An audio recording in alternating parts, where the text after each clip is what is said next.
এই ভিডিঅ'টোত মঙলদৈত ৰিচেণ্টলি হৈ যোৱা অষ্টম শ্ৰেণীৰ ছেকেণ্ড ইউনিট টেষ্টৰ অসমীয়াৰ প্ৰশ্ন কাকতখন লৈ আহিছোঁ আৰু এই ছেকেণ্ড ইউনিট টেষ্টত কি প্ৰশ্ন আহিছিল অষ্টম শ্ৰেণীৰ অসমীয়াত সেইবোৰে আমি ডিছকাছ কৰিম। অৰ্থাৎ এই ভিডিঅ'টোত মই কেৱল প্ৰশ্নবোৰ আপোনাক জনাই যাম। তেন্তে বলক চাওঁ কি প্ৰশ্ন আহিছিল।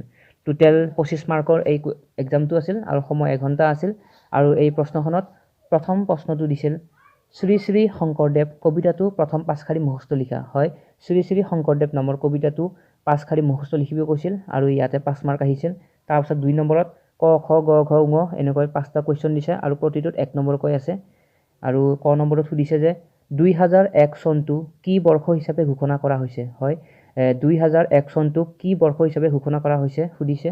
তাৰপিছত খ নম্বৰত সুধিছে খন্দা মৰ্কৰ পিতৃৰ নাম কি। হয়, ইয়াত সুধিছে খন্দা মৰ্কৰ পিতৃৰ নাম কি আছিল। তাৰপিছত গ নম্বৰত সুধিছে হিৰণ্যকশিপুৰ ভাতৃৰ নাম কি আছিল। হিৰণ্যকশিপুৰ ভাতৃৰ নাম কি আছিল। তাৰপিছত ঘ নম্বৰটোত সুধিছে প্ৰদৰ্শনীখন কোনে পাতিছিল। হয়, প্ৰদৰ্শনীখন কোনে পাতিছিল বুলি সুধিছে। তাৰপিছত ঙ নম্বৰত সুধিছে কবিয়ে ধ্যানমগ্ন যোগী বুলি কাক কৈছে। হয়, কবিয়ে ধ্যানমগ্ন যোগী বুলি কাক কৈছে। তাৰপাছত 3 নম্বৰ কুৱেশ্যনত সুধিছে সন্ধি ভাঙা আৰু গঠন কৰা। অৰ্থাৎ তলত কেইটামান শব্দ দিয়া আছে যিবোৰৰ সন্ধি ভাঙিব কৈছে আৰু তলত কেইটামান শব্দ দিয়া আছে যিবোৰক গঠন কৰিব কৈছে। অৰ্থাৎ ইয়াতে দিয়া আছে বিদ্যা যোগ আলয়, বিদ্যা যোগ আলয় আৰু এই দুটা শব্দ লগ লাগি কি শব্দ গঠন হ'ব এই গঠন হোৱা শব্দটোক লিখিব কৈছে। তাৰপিছত দিছে জীৱ যোগ অন্ত আৰু জীৱ যোগ অন্ত এই শব্দ দুটা লগ লাগি কি শব্দ গঠন কৰিব সেই শব্দটো লিখিব কৈছে। তাৰপিছত ইয়াতে 3টা আৰু শব্দ দিয়া আছে মহাত্মা, তাৰপিছত দিয়া আছে অতীত, তাৰপিছত দিয়া আছে যথোচিত আৰু এই 3টা শব্দৰ সন্ধি ভাঙিব কৈছে।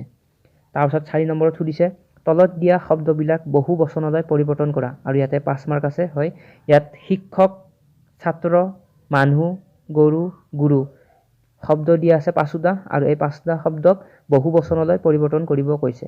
তাৰপাছত 5 নম্বৰটোত কৈছে বাক্য ৰচনা কৰা।